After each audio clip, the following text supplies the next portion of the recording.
Hello hi दोस्तों, मैं किरण। मैं संजू। हम दोनों आप लोगों को एक देवी पचरा गीत प्रस्तुत करने जा रही हूँ। अच्छा लगे तो लाइक करें, सब्सक्राइब करें और शेयर करें और कमेंट कीजिए। अच्छा अच्छा।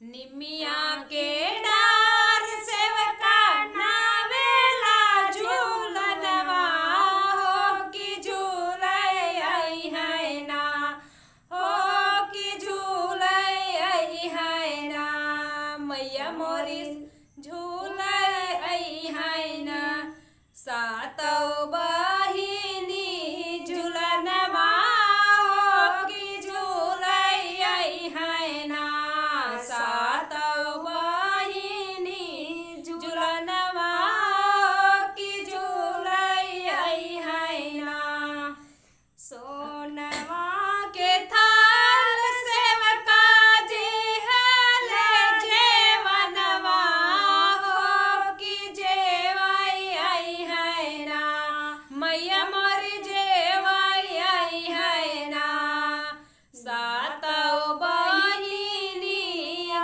डरिया हो कि जेवै आई है ना, सातौ बहिनी निमिया डरिया हो कि जेवै आई है ना, निमिया के डार सेवका नावेला झूलनवा हो कि झूलै आई है ना, मैया मोरी झूलै आई है ना, सातौ बहिनी निमिया डरिया हो कि झूलै आई है ना,